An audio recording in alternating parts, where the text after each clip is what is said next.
फुले Ambedkar student association ने सोचा कि यदि मांझी जी के सीएम रहते हुए कोई जाति का मुद्दा आता है, डिस्क्रिमिनेशन का मुद्दा आता है एक सीएम के साथ, तो वो जवाहरलाल नेहरू यूनिवर्सिटी में जरूर डिस्कस होना चाहिए। जवाहरलाल नेहरू यूनिवर्सिटी एक ऐसा इंस्टीट्यूशन है जहां पे सबको बोलने का मौका मिलता है और कास्ट के बारे में सबसे ज्यादा डिस्कशन यहीं पे होता है कि कास्ट और अनटचेबिलिटी अभी भी प्रैक्टिस में है और एक सेक्युलर इंस्टीट्यूशन में एक पावरफुल व्यक्ति के साथ भी लोग कोऑपरेट नहीं करते हैं। उसकी मिसाल मांझी जी अपना मिसाल पेश करेंगे और बताएंगे कि सीएम रहते हुए एक्सपीरियंस क्या रहा है। भी भारत के पब्लिक स्फीयर में दलित बहुजन वॉइसेस बहुत कम हैं और भारत में कास्ट का क्वेश्चन अभी तक अनरिजॉल्व है और उसके बगैर भारत में सोशल डेमोक्रेसी की कल्पना नहीं की जा सकती है। ऐसे समय में मांझी जी ने जो कुछ सवाल उठाए हैं उसको वो आगे किस रूप में देख रहे हैं, यहाँ से वो आगे क्या रास्ता तय करते हैं, किन पॉलिटिकल रीअलाइनमेंट्स में वो जाते हैं, क्योंकि मांझी जी ने अभी तक का जो सफर तय किया है इसके बाद आगे का उनका एक संभावनाओं वाला रास्ता होगा, ऐसी हम सब लोग कामना करते हैं। उम्मीद करते हैं कि यहाँ से वो एक ऐसा रास्ता तय करेंगे जो कि इस देश के बहुजनों के हित में होगा, बिहार के बहुजनों के हित में होगा, बिहार के विकास का रास्ता होगा। उन्होंने कुछ जो कदम उठाए हैं वो बहुत महत्वपूर्ण है, खास करके उन्होंने जो समाज के नीचे के तबके हैं उनको ठेकों में आरक्षण का जो उन्होंने एक कदम उठाया था, वो मेरे ख्याल से आरक्षण के बाद मिडिल क्लास फॉर्मेशन का, खास करके नीचे की जातियों में मिडिल क्लास फॉर्मेशन का एक बहुत बड़ा रास्ता वहाँ से खुल सकता है अगर इसको बाकी राज्य और बाकी नेता भी इसको उस तरह से इसको लागू करते हैं। तो मैं राब्ता को इस बात के लिए धन्यवाद देता हूँ कि उन्होंने हम लोगों का मांझी जी के साथ आमने सामने का एक इंटरेक्शन का मौका हम लोगों को दिया है।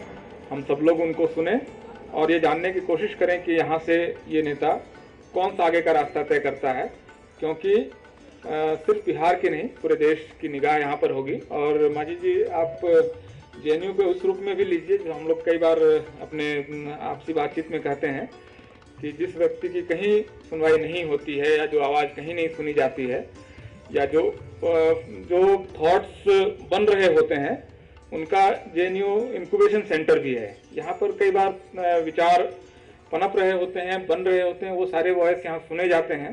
तो देखे और सुने जाने की जगह है जेएनयू। यहाँ पर अगर आप अपनी बात खुलकर बताएं, अपने आगे के रास्ते के बारे में आपके क्या थॉट्स हैं, बिहार के समाज के बारे में, देश के समाज के बारे में आप क्या सोचते हैं, किस तरह से चीज़ों को आप आगे ले जाते हैं, मूलतः आपकी राजनीति क्या होगी, ये सब हम लोग जानना चाहते हैं।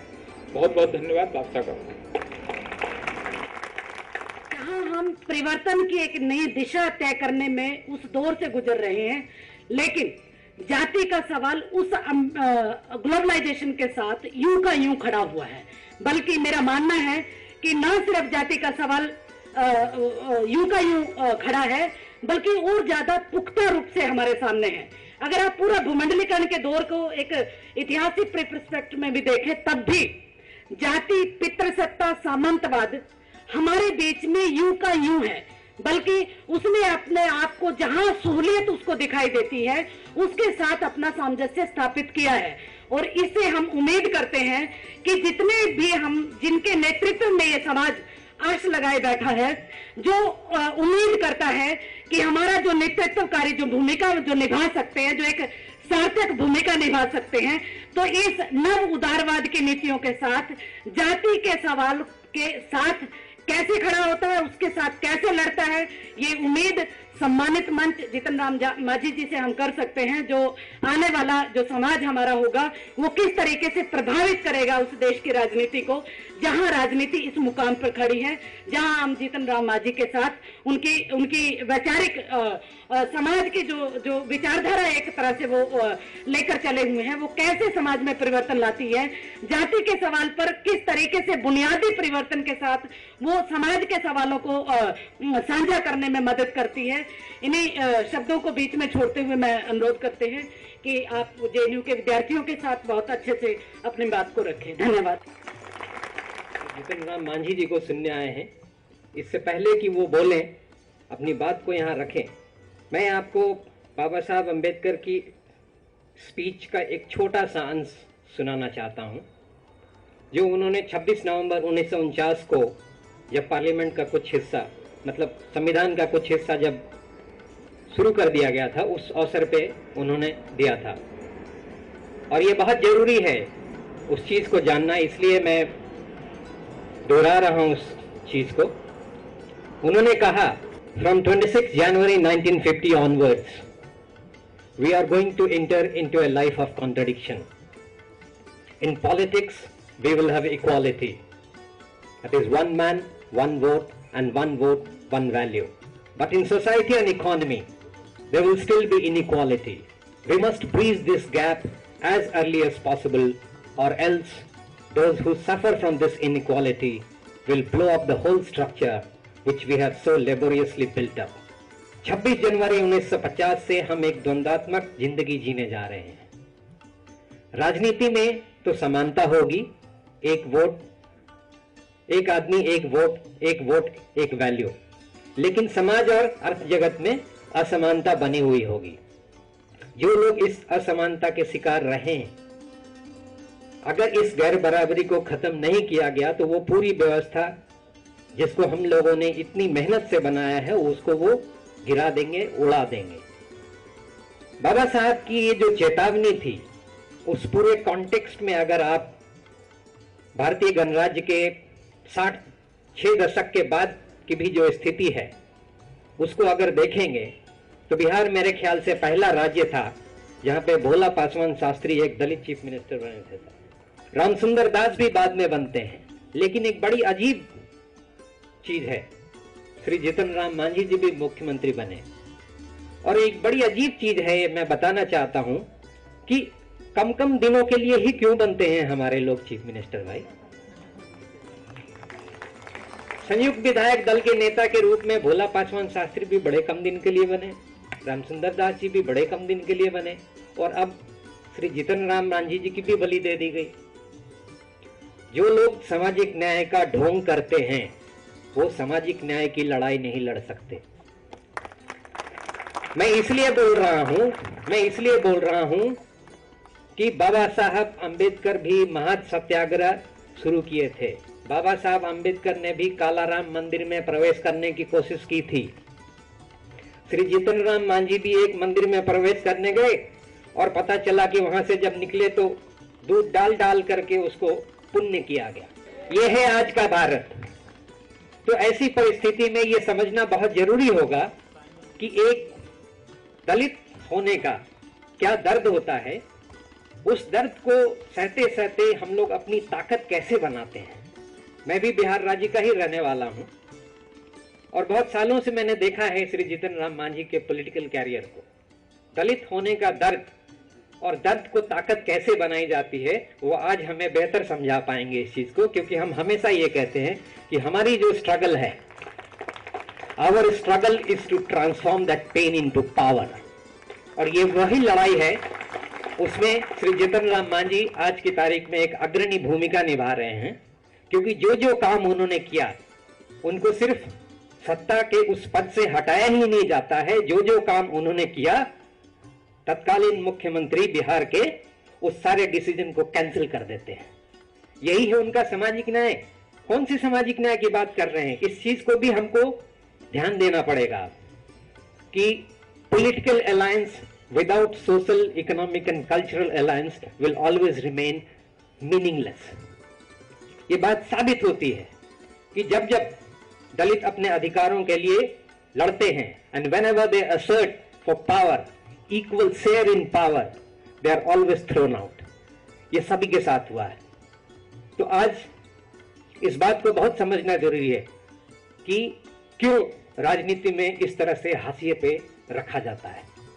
और सबसे अच्छे उदाहरण, सबसे अच्छे व्यक्ति आज हमारे बीच में है। Thank you very much. जब हम पटना से चले, और स्वाभाविक है हम इस रूप में चलते हैं, विचारों के प्रवाह में हम प्रवाहित होते हैं, किताबी ज्ञान मुझे नहीं है। किताबों का सहारा हम बहुत कम लेते हैं, आदत सी पड़ गई है। इसलिए कि जब मेरी प्रारंभिक पढ़ाई हुई बड़ी जदोजहद से, लैंडलॉर्ड्स एंड लैंड लेबरर्स का पार्ट मेरे पिताजी कर रहे थे। लैंडलॉर्ड्स का पार्ट जिनके कि यहाँ हमारे माता पिता दोनों बंधुआ मजदूर के रूप में काम करते थे। लैंडलॉर्ड चाहते थे कि अगर जीतन पढ़ जाएगा तो मेरा मजदूर आगे का कौन होगा। मेरे पिताजी ग्रामीण स्थिति में इलिटरेट आदमी क्या हो सकता है, but he was a dancer, और बीइंग ए डांसर 100 सॉन्ग्स भजन तो उन्हें कंठस्थ था। कहीं वो परफॉर्म कर रहे थे, हमारे के यहाँ प्रॉपर्टी है, ऑल इंडिया में भी क्या है पता पूरा नहीं है। तो जिस दरवाजे पर रह करके 8 दिन 10 दिन दुर्गा पूजा के समय में परफॉर्मेंस होता है,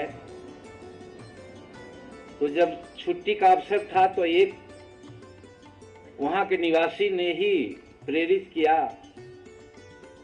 कि रामजीत जी, आप पढ़े लिखे नहीं हो, लेकिन hundreds and hundreds bhajan and songs तुम्हें याद है, और वो भी लैंग्विस्टिक दृष्टिकोण से बहुत शुद्ध बोलते हो, तो तुम्हारे जीन में कहीं कुछ ऐसा है, तुम्हारा बच्चा अगर कोई हो उसको तुम पढ़ाना। यही हमारी पढ़ाई की शुरुआत हुई। मेरे पिताजी यहाँ आए, मजदूरी करने लगे, और तब तक हम 7-8 वर्ष के हो चुके थे। उन्होंने कहा अपने मालिक से कि हम अपना बच्चा को पढ़ाना चाहते हैं। इस पर काफी आग बबूला हो गए हमारे पिताजी के मास्टर, और उस समय that might be the year 1954। तो उन्होंने कहा कि तुम अपने बच्चे को पढ़ा के क्या दरोगा बनाना चाहते हो? अगर वो कमबख्त आज बचते तो देखते कि पढ़ा करके रामजीत मांझी, जीतन मांझी को चीफ मिनिस्टर बना दिया। तो such kind of tradition and such kind of false conviction was prevalent in the society at that very time, and that is still prevailing. I sorry to say this. हमारा कहना है, इस परिप्रेक्ष्य में जब हम पढ़ना शुरू किया, कहानी बहुत है। हम कहना चाहते थे कि without book, without copy, without even slate. इसीलिए एक साथी जब हमारी बात कहीं सुन रहे थे तो बड़ा दुख भरी शब्दों में हम अपनी बात कही थी कि हम गरीबों का इतिहास कौन लिखता है? तो जीतन मांझी के बारे में लिखेगा कि what was Jitan Manjhi.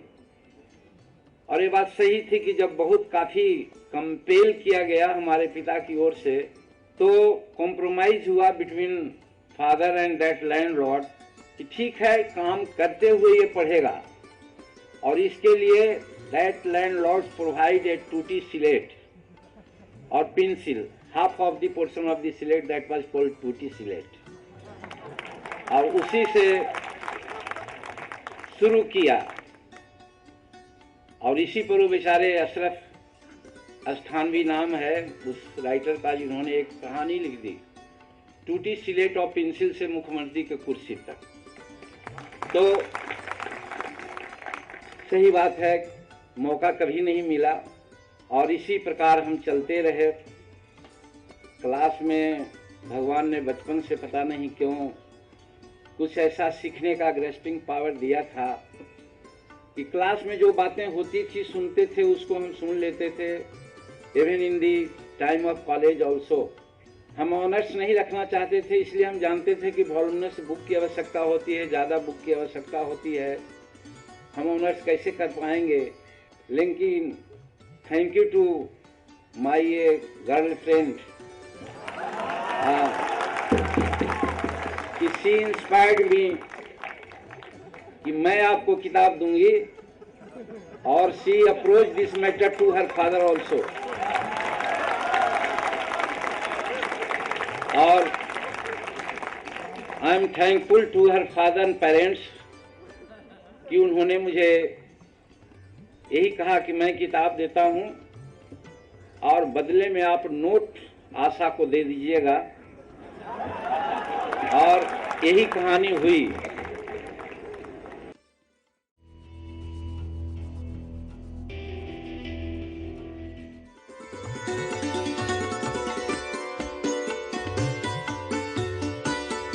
I am thankful to her father and parents कि उन्होंने मुझे यही कहा कि मैं किताब देता हूं और बदले में आप नोट आशा को दे दीजिएगा, और यही कहानी हुई। तो टीचर बोलते थे, हम अपने लैंग्वेज में लिखते थे और रात में जाकर के उसी को इनलार्ज करते थे और वही एक नोट हो जाता था। सही है, ऑनर्स में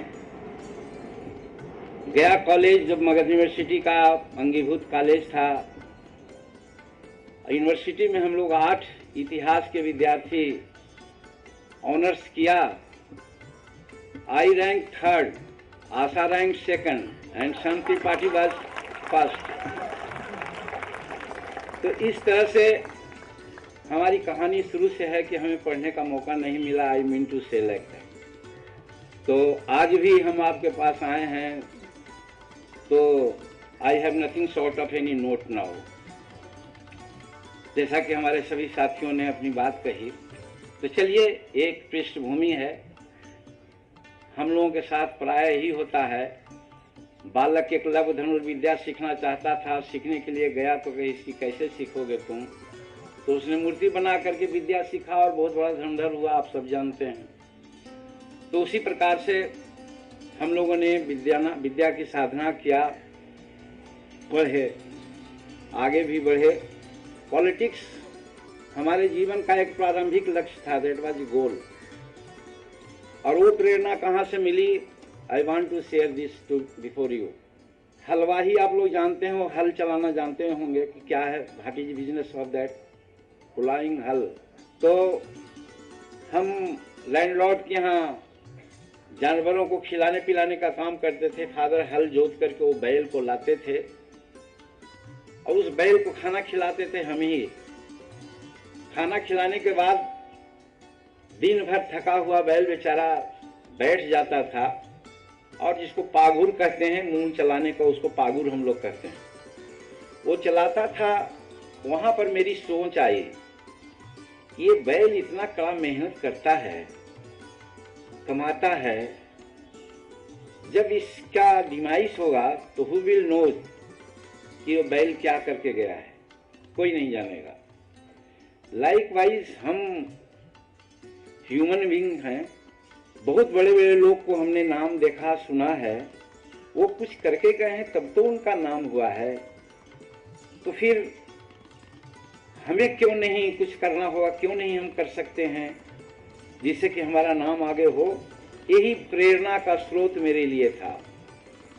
एक प्रेरणा का स्रोत मेरे पिताजी को कैसे मिला, अब दूसरा स्रोत हमको ये मिला, हमने सोचा वहीं पर कि हमें राजनीति के माध्यम से को सेवा करना चाहिए जनता का। और जब कॉलेज आवर में हम लोग पोस्ट ग्रेजुएट में एडमिशन लिया, तो सभी साथी अपना अपना लाइफ का एक उद्देश्य दिया कि हम क्या होंगे। कोई कहा हम कलेक्टर होंगे, कोई कहा जज होंगे, कोई कहा पुलिस ऑफिसर होंगे, कोई कुछ कहा। हम कहा करते थे रामायण की एक चौपाई को कि बरौं शंभु नहीं तो रहूं कुमारी, यानी हम राजनीति में जाएंगे, अगर राजनीति में नहीं जा पाएंगे तो हम घर पर मजदूरी करना पसंद करेंगे, लेकिन हम नौकरी नहीं करेंगे। ये मेरा संकल्प था। 66 में ऑनर्स ग्रेजुएट करके 5th ईयर कंप्लीट कर गए थे, 67 में इंटर किए थे। 1967 में हमारे बिहार में एक फेमीन आई, एक अकाल पड़ा, जो हमारे पिताजी कभी हमको नहीं कहा था कि तुम अर्निंग मेंबर बनोगे, हमको सपोर्ट करोगे। और हर सैटरडे संडे को गया, जो हमारे यहाँ से 40 किलोमीटर की दूर पड़ता है, गया एक टाउन, वहीं पढ़ते थे।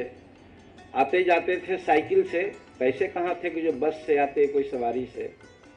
और साइकिल भी एक लैंडलॉर्ड की पत्नी जो जिनको बाल बच्चा नहीं था, पता नहीं क्यों कंपैशनेट हो गई, क्यों कंपैशन हम पर किया, और उन्होंने कहा कि जाओ तुम बीए पास कर गए हो, एमए में तुम जा रहे हो, तो जाओ हम तुमको साइकिल देते हैं। वही साइकिल से हम आते जाते थे। एक शाम आए, पिताजी के आंख में हमने आंसू देखी। हमने पूछा, पिताजी क्या बात है, आपके आंख में आंसू है? उन्होंने कहा, बेटा आज तक तो हमने नहीं कहा था तुमको कि तुम मेरा पार्ट एंड पार्सल बनो, तुम हमको रोजी रोटी में मदद करो, लेकिन ये अकाल साली ऐसी आई है कि अब तो मजदूरी भी नहीं मिलती है, कैसे तुम्हारा भाई को, तुम्हारी बहन को और तुम्हारे परिवार को चलावेंगे हम। That was the cut off marks in my life. हम हनुमान कूद कर सकते हैं कि एक तरफ आकाश में हम थे, लेकिन that very version of my father was like such कि हम जमीन पर आके गिर गए। हमने कहा, वेल पिताजी चिंता नहीं कीजिए, हम देखते हैं जॉब। और वही हम अपने हॉस्टल में आए, बहुत लज्जा से, क्योंकि पहले ही कहते थे कि नौकरी नहीं करेंगे, और हम देखा कि पोस्ट एंड टेलीग्राफ डिपार्टमेंट में नौकरियों के लिए लोग आवेदन दे रहा है। अब हमारे सामने लजाने के सिवाय कोई उपाय नहीं थी, लेकिन तो भी एक लड़का के माध्यम से फॉर्म मंगाया, भरा, और 40वां दिन मुझे पोस्ट एंड टेलीग्राफ डिपार्टमेंट में नौकरी मिल गई। और नौकरी हमने स्टार्ट किया, 13 वर्ष आधा 13.5 वर्ष तक नौकरी किया। ये इसलिए मैं कह रहा हूँ कि जो अनुभव की बात आप कहते हैं कि कैसे गरीब के लोग आगे बढ़ता है, क्या सोचता है, तो नौकरी भी करते थे तो मन में यही बातें थी कि हमने तो कहा था कि ब्रह्म शंभु नहीं तो रहम कुमारी, आखिर कैसे क्या करूँगा। तो मेरे दिमाग में बात बन गई कि मेरा छोटा भाई है, उसको मैं पढ़ाऊँगा, वो पढ़ेगा, वो नौकरी करेगा, भाई बंधु को देखेगा, तब फिर हम पॉलिटिक्स में जाएंगे। थैंक्स टू गॉड, इन 1976 में he became the sub inspector of police. हम चाहते थे कि चपरासी बनेगा तो भी हम जाएंगे, but he became the sub inspector of police. Consequently उसको हमने ज्वाइन करवाया और I left my service for politics, और इस तरह से हम पॉलिटिक्स में आए। और 1980 से लगातार आज हम हैं सक्रिय राजनीति में। 90 और 95 के बीच में एक टर्म ड्रॉपेज रहा, हम हार गए थे 182 वोट से, जबकि शेड्यूल कास्ट कंस्टिट्यूंसी में बिहार का इतिहास है 20,000, 25,000, 30,000, 40,000 वोट से ज़्यादा नहीं लाता है, लेकिन हमें 55,981 वोट मिला था। उसके बावजूद भी 182 वोट से हम हार गए थे। तो उसके बाद लगातार अपना चलते रहे। अब हम कह सकते हैं आपके सामने जो अनुभव हम शेयर करते हैं कि एक डिटर्मिनेशन था समाज के बारे में सोचने का। तो जिन मुद्दों की चर्चा अभी आप लोगों ने किया, सारे मुद्दों को, चाहे हम गाय चराते रहे हों, चाहे जानवर को खाना खिलाते रहे हों, चाहे स्कूल जा रहे हो, माथे पर 40 किलो का वजन हो, बेगारी के दृष्टिकोण से स्कूल भी जाना था तो 40 किलो का बोझ लेते जाओ, व्हीट ग्राइंडिंग करा के लेते आना। उस समय भी यही मेरी सोच रहती थी, ये आदमी काम कर रहा है, इसको क्या मजदूरी मिलती है, ये आदमी कपड़ा पहना हुआ है, इसकी कपड़ा का क्या हालत क्यों है, ये समाज के बच्चे हैं जो नंग धड़ंग हैं, शीतलहरी चल रही है, बावजूद उसके वो कोल्ड वेव में खेल रहा है, उतना अच्छा से खेल रहा है जितना अच्छा से अमीर के लड़का उलेन क्लॉथ में भी नहीं खेल रहा था, उतना खेल रहा है। ये हमारे दिमाग में बात आती थी। फिर कैसे किसी को मिनिमाइज किया जाता है, ये सारी भी आती थी। जब मिनिमाइजेशन की बात आती थी तो हमारे दिमाग में वो बात बनती थी कि गरीब को मिनिमाइज करता है, उससे थोड़ा सा एक डिग्री कहिए अमीर है, फिर उसको टेरराइज करता है, मिनिमाइज करता है उससे ऊपर, मैंने लेयर टू लेयर है। करने का मतलब हायर लोग लोअर को, लोअर के लोग लोएस्ट को टेरराइज करते थे, विक्टिमाइज करते थे हर दृष्टि से। उसी समय हमारे दिमाग में बात बनी जो आज तक हम कहते हैं कि दुनिया में जाति नहीं है।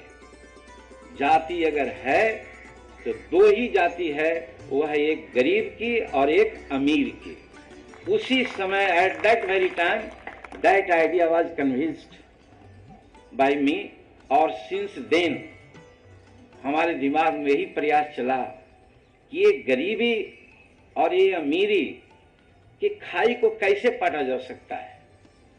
ये सब बातें चलती रही और मौका मिला जब मुझे राजनीति में आने का, तो हमने उस समय सुन रखा था। शक्ति कुमार हमारे के यहाँ एक बहुत वोकल विधायक और नेता हुआ करते थे, बट ही वाज असैसिनेटेड। उसी प्रकार से नंबर ऑफ जो शेड्यूल कास्ट के नेता हुआ करते थे, केस में उनको विक्टिमाइज कर दिया जाता था। अगर केस में विक्टिमाइज नहीं किया जाता तो अल्टीमेटली उनका असैसिनेशन होना ही था। जगलाल चौधरी जी के बारे में आप लोगों ने सुना होगा, तेज विद्यार्थी, हर तरह से ठीक, लेकिन तत्कालीन मुख्यमंत्री बिहार के श्री डॉक्टर श्री कृष्ण सिंह अपने मंत्रिमंडल में बहुत दिन तक नहीं रख सके उनको, इसलिए कि उनके विचार कुछ इस ढंग से थे, ऐसे उनको फॉलो आउट किया गया कि फिर बेचारे उठे नहीं, दुनिया से भी चल गए। टू सम एक्सटेंट इस बाबा अंबेडकर साहब के सामने उनकी कहानी और उनके किताबों को जो आप पढ़ करके हमें संस्मरण बताया, उतना तो हम नहीं पढ़े, नहीं जाने, आप ही लोगों से सुना कि शायद एक कंट्राडिक्शन हो सकता है आज के माने में कि संभवतः जिस प्रकार से भगवान बुद्ध स्वाभाविक मृत्यु को प्राप्त नहीं किए थे, हमारे भीमराव बाबा अंबेडकर भी स्वाभाविक मृत्यु को प्राप्त नहीं किए थे, ऐसा हमको पता है। किसी न किसी रूप में उनको इस प्रकार से मानसिक क्लेश हुआ, मानसिक अंतर्द्वंद हुआ, या और सारी बातें हुई कि lastly he lost his life. तो हमारे दिमाग में ये बात बनी, और वहां पर बात बनी, इतिहास के दो हीरो मेरे दिमाग में आए। इतिहास में मेरा ऑनर्स था, डिबेट होते थे। एक डिबेट आया था, उस समय हम पार्टिसिपेट किया था और हमको आश्चर्य हुआ कि क्यों हमको फर्स्ट अवार्ड दिया गया था कॉलेज में। चूंकि हमारे एक प्रोफेसर कहा करते थे कि जितन तुम डिजर्व करते हो फर्स्ट क्लास का, लेकिन एमए करके आओ, तुमको फर्स्ट डिवीजन कोई नहीं देगा, लेकिन आओ तुमको गया कॉलेज में हम प्रोफेसर बना देंगे। ये एक टीचर का आश्वासन था, लेकिन वो गया कॉलेज में उस विषय पर, उस टॉपिक पर हमको फर्स्ट कैसे दे दिया लोग, ये भी आश्चर्य थी। इसी बात को लेकर आश्चर्यित थे। टॉपिक था कि what factor was responsible for the downfall of Mughal empire या एम्पायर। लोग ने बड़ी बाखूबी से डॉक्टर वो राणा प्रताप का नाम लिया।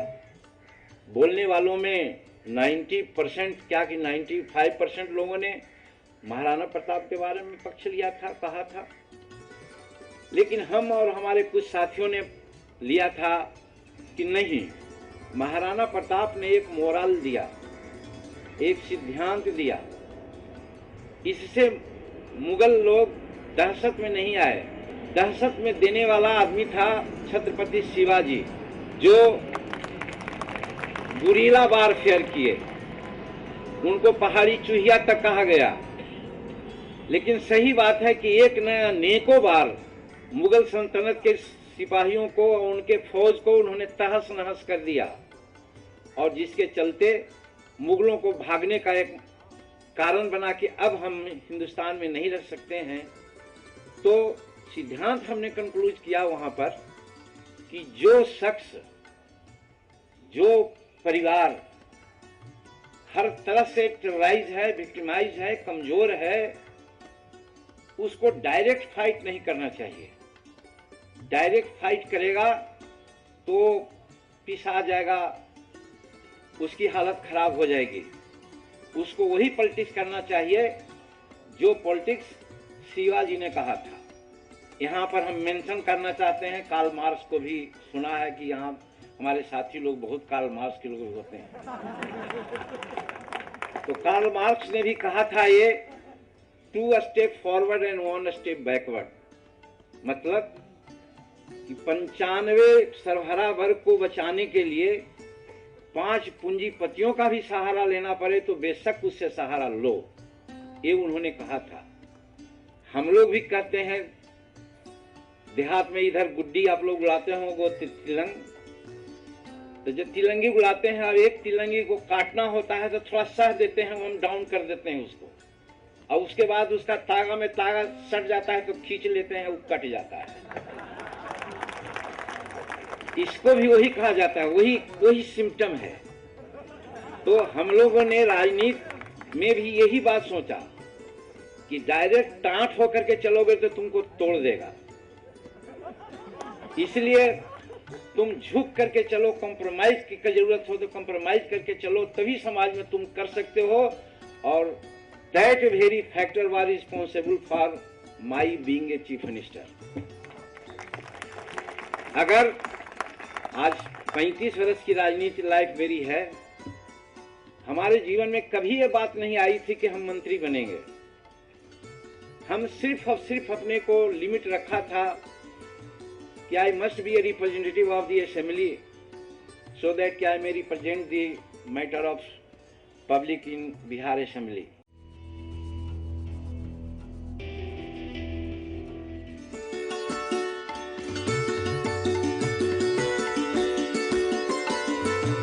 I must be a representative of the assembly so that I may represent the matter of public in Bihar Assembly. लेकिन कर सकते हैं। अब कोई रिस्पॉन्सिबल हो, कोई नेचर कहता है, कोई भगवान कहता है, हम कहते हैं मेरे माता पिता का ये आशीर्वाद था कि हम मंत्री भी बने, डिप्टी मिनिस्टर से शुरू किया, राज्य मंत्री भी बने, मंत्री भी कैबिनेट रैंक के बने और इस्तीफाकन चीफ मिनिस्टर भी बन गए। तो इसका एक ही कारण था कि बहुत चमक दमक की राजनीति हमने नहीं की थी, जैसे हम आपको बैकग्राउंड में बतलाया है आपको। अगर हम चमक दमक की राजनीति करते तो या तो हम मार दिए जाते या नहीं तो अनेकों प्रकार के केस मुकदमा में मुझे फंसा दिया जाता। गरीब को क्या है, ये चोरी में पकड़ा गया, ये चलो ये राजधानी में पकड़ा गया, चलो ये डकैती में पकड़ा गया, क्या भाई ये कत्ल में पकड़ा गया। आज कानून व्यवस्था कुछ ऐसी है, having a full honor to the court, हम कहना चाहते हैं कि आज स्थिति यही है कि गरीबों को न्याय नहीं मिल पाता है, नहीं मिल पाता है। तो हम विक्टिमाइज हो सकते थे, इसीलिए हम अपने को दबा करके नॉन कंट्रोवर्शियल फिगर बना करके चलते रहे और ये सोच करके चलते रहे। जब न्याय व्यवस्था पर बात हम करते हैं तो एक वाक्या याद आ जाती है। Doctor Rajendra Prasad the then president of India एक कोर्ट में गए थे हाजिर कोई बात में कहने के लिए, गवाह देने के लिए। गवाह देने के बाद माननीय जज को सलाम करते हुए वो उतर रहे थे डेस्क से। उन्होंने कहा था, सर न्याय कीजिएगा इस केस में। आप भी समझ सकते हैं कि उन्होंने गलत क्या कहा था, लेकिन जज ने कहा नहीं नहीं, हम न्याय करने के लिए यहाँ पर नहीं हैं, हम फैसला देने के लिए यहाँ पर। तो देयर इज डिफरेंस बिटवीन फैसला एंड न्याय। न्याय is supported by discretion and फैसला इज सपोर्टेड बाय विटनेस। आज इस विटनेस के जमाना में, मेटेरियलिस्टिक युग में, हम किसी की हत्या कर देंगे लेकिन मेरे सामने कोई गवाह उपस्थित नहीं होगा तो हम कोर्ट के द्वारा बरी हो जाएंगे। अगर हम कुछ नहीं किया है और हत्या का इल्जाम मेरे ऊपर आया और 10 आदमी जाके कह दिया कि हाँ जीतन मांझी ने सही हत्या किया है, तो हम हैंग हो जाएंगे। यही फैसला है, यही फैसला है। ये भी चूंकि जवाहरलाल नेहरू यूनिवर्सिटी के प्रांगण में बोलते हैं, तो एक बड़ी बात मेरे दिमाग में बहुत पहले से आ रही थी, जिस पर एक विचार हो, कंसिडरेशन हो कि क्या होना चाहिए आखिर इसमें, इस पद्धति में कैसे चेंज होना चाहिए। आज शेड्यूल कास्ट एट्रोसिटी एक्ट है, हम धारदार बनाने का प्रयास किया बिहार में। इसके पहले कोई नहीं जानता था कि शेड्यूल ट्राइब्स एट्रोसिटी एक्ट है भी क्या।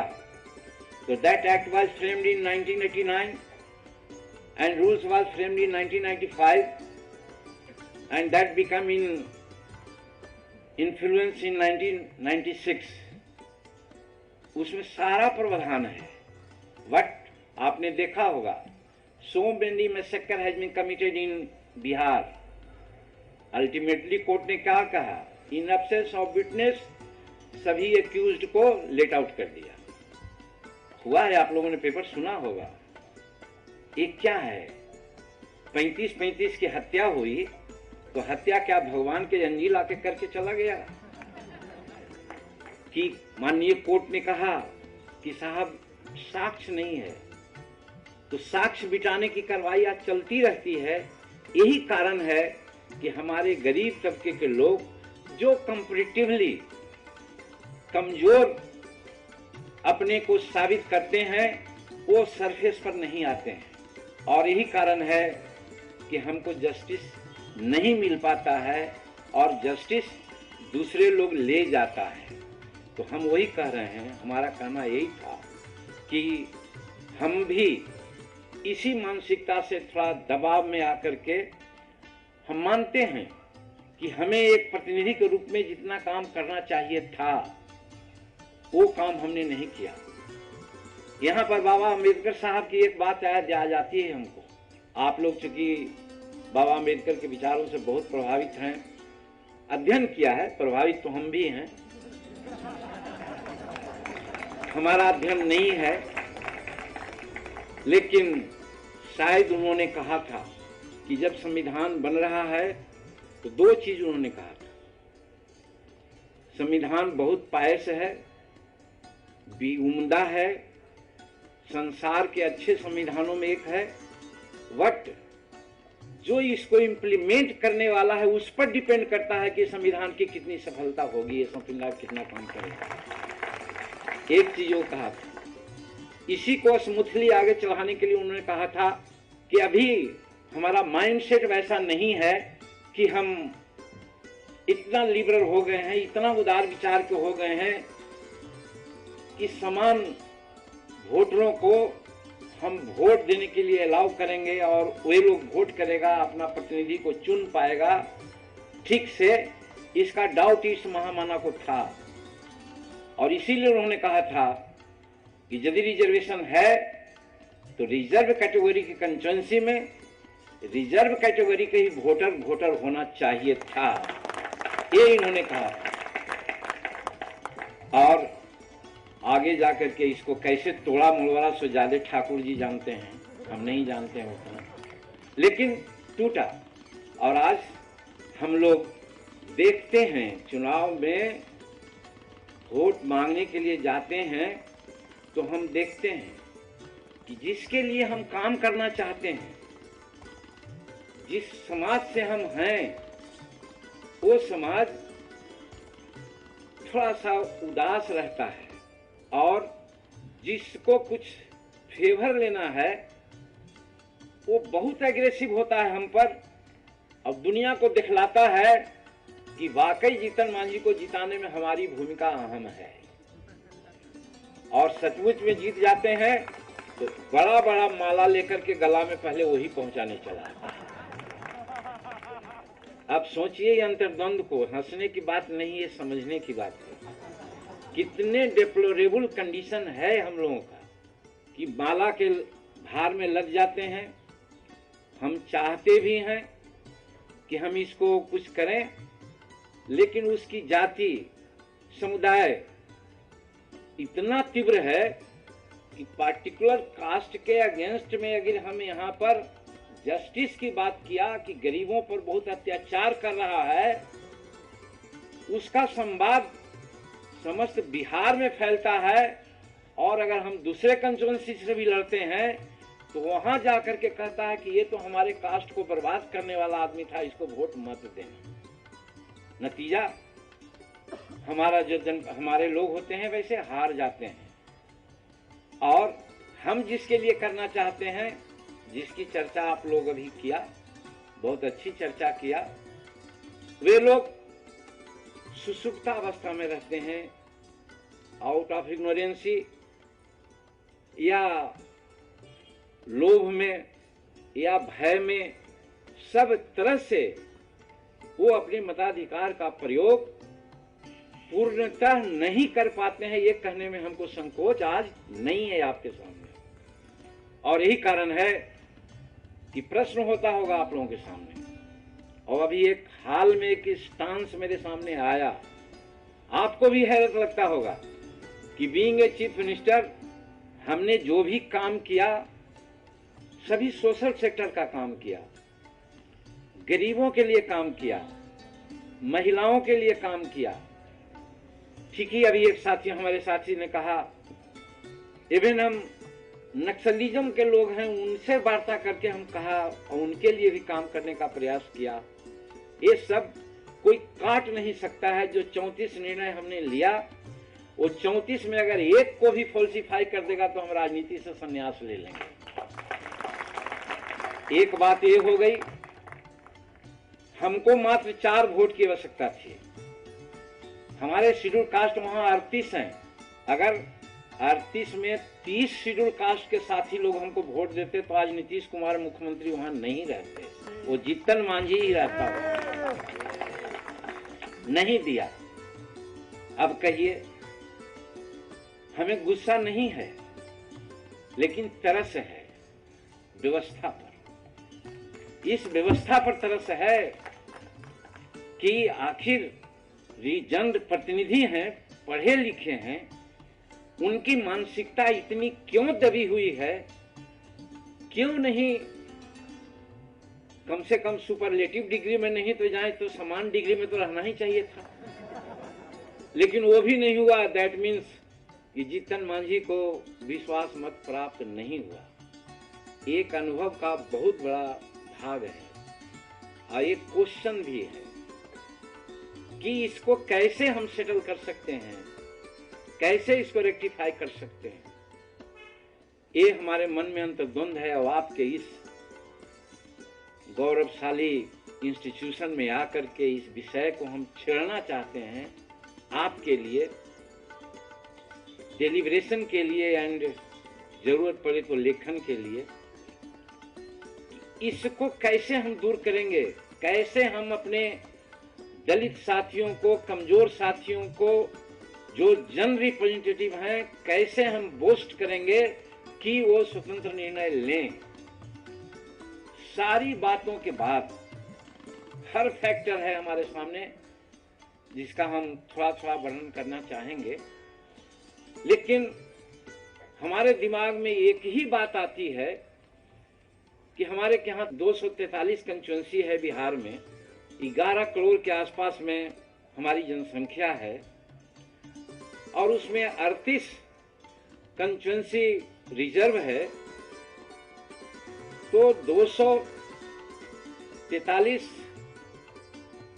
कंस्टिट्यूएंसी को 38 भाग में बांटेंगे तो एक शेड्यूल कास्ट कंस्टिट्यूएंसी में लगभग 40-25-200 यानी 6 कंस्टिट्यूएंसी के आसपास में आ जाएगा। 6 कंस्टिट्यूएंसी जनरल और उन सभी कंस्टिट्यूएंसियों में मिलाकर के एक शेड्यूल कास्ट की कंस्टिट्यूएंसी हो और रिजर्व कैटेगरी के साथियों के लिए रिजर्व कैटेगरी का वोटर अगर होगा तो हमारा ये जो एमएलए है, जनप्रतिनिधि है, ये समझ जाएगा कि हमको पार्टिकुलर आदमी को मुंह नहीं देखना है, हमको गरीबों का मुंह देखना है। वो स्वतंत्र निर्णय लेगा, स्वतंत्र काम करेगा। यही इच्छा हमारे डॉक्टर अंबेडकर साहब की थी। इसको पूरा करने के लिए हम क्या कर सकते हैं, इस पर विचार करने की जरूरत है। हम आह्वान करेंगे आप लोगों के माध्यम से, आज के इस माध्यम से, अपने पार्लियामेंट के साथियों को कि अंबेडकर के फॉलोअर जय भीम कहते हुए बाबा अंबेडकर का अमर हो नारा देते हुए हम अघाते नहीं हैं। संविधान का नाम लेते हैं तो हम गर्व से कहते हैं कि बाबा अंबेडकर का देन है। तो आखिर बाबा अंबेडकर का देन और बाबा अम्बेडकर का जो गुरु मंत्र था उससे तुम क्यों भूल गए हो? पार्लियामेंट के सभी सदस्य क्यों नहीं आपस में बैठ करके इस बात पर चर्चा करते हैं? क्यों नहीं कंपेल करते हैं पार्लियामेंट को या सरकार को कि बाबा अंबेडकर की उस नीति को इम्प्लीमेंट करो जिसके चलते आज हमारे जन प्रतिनिधि हैंडकैप हो गए हैं, स्वतंत्र निर्णय नहीं ले पाते हैं, दूसरों के प्रति आभारी रहते हैं। ये आज एक यक्ष प्रश्न है हमारे सामने। एक अनुभव की बात मैं बतलाता हूँ। जो मेरी बेटियां यहाँ पर है उसको अदरवाज नहीं मानेगी।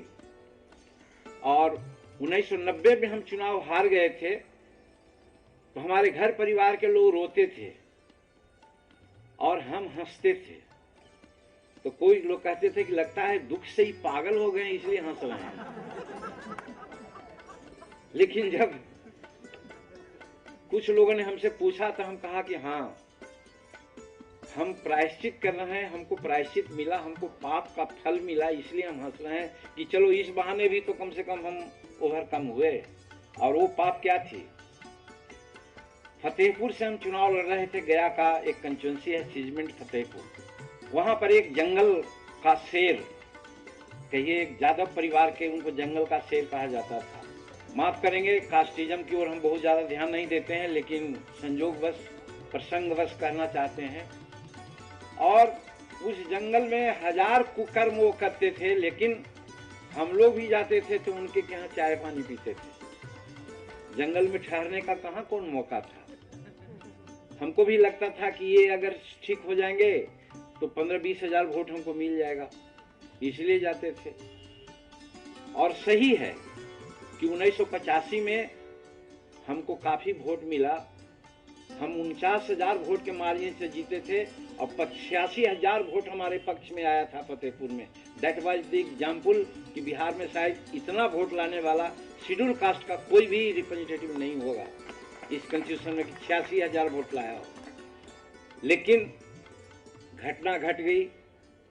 मालूम हुआ एक लालजी मांझी नाम करके साथी, happens to my own caste man, हमारे घर पर आया, 2 दिन रहा, काफी रोया, इतना रोया और हृदय विदारक कहानी उसने सुनाई कि विधायक जी, हमारी संपत्ति तो सारा ले ही लिया, वो दैट नाम नहीं बतावेंगे, नाम मुझे याद है उसने, लेकिन हमारा इज्जत को भी उसने नहीं बख्शा। यानी उनके घर परिवार के बच्चियों के साथ, बहू के साथ उसका दुष्कर्म का मामला नंगे आंखों से, खुले मुंह से हमारे सामने कहा। अब हमारे सामने प्रश्न आ गया था, अब हम क्या करें? हम 30,000 वोट देखें कि ये सामाजिक जस्टिस को हम देखें? मेरा दिल आज भी रोता है। हम कॉम्प्रोमाइज कर गए थे, हम उस यादव के खिलाफ कुछ नहीं किया और कंसिक्वेंटली हार गए। तो हम कहा कि ठीक ही हार गए, हमको दंड मिल गया। ये हम लोगों के सामने व्यवस्था रहती है। अगर बाबा अंबेडकर का प्रोविजन रहता, प्रावधान रहता, तो उनकी वोट की क्या मेरे चिंता थी? मुझे चिंता थी। वो 30,000 वोट देने जनरल को, हमारा 6,000 वोट तो कम से कम हमको मिलता। उसमें हमारे लोग भी साथ थे। कहाँ किसने उसमें रिवेल किया? कहाँ उसमें पार्लियामेंट की सदस्यता त्याग पत्र देने की बात आई? अगर ये प्रकार की बात होती, अगर मूवमेंट चलता, तो हम कह सकते थे कि हाँ, उन लोगों ने फाइट आउट किया, बाबा अंबेडकर के सिद्धांत को लेकर के चलने की बात उन्होंने की, हम मानते, लेकिन ऐसा नहीं हुआ। तो हमारा कहना है कि हम लोगों के सामने मोर और लेस इस प्रकार की व्यवस्था आ जाती है, जिसके चलते चाह करके भी हम लोग जस्टिस नहीं कर पाते हैं और ये सोच करके चलते हैं कि चलो 100 काम में अगर 10 काम भी हम समाज के लिए किया, 90 काम हम इम्प्रेस्ड होकर के, इम्ब्रेस्ड होकर के किया, तो चलो 10 को तो किया, इतना पर संतोष करते हैं। But that is not a matter of solace. हम कर सकते हैं कि वो गलत है। इस अवधारणा से अगर प्रेरित होंगे तो आज 68 साल आजादी की हुई है, 168 साल भी आएगा तो भी हम लोग इसी स्थिति में बने रहेंगे। इसको वी हैव टू चेंज।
काम में अगर 10 काम भी हम समाज के लिए किया, 90 काम हम इम्प्रेस्ड होकर के, इम्ब्रेस्ड होकर के किया, तो चलो 10 को तो किया, इतना पर संतोष करते हैं। But that is not a matter of solace.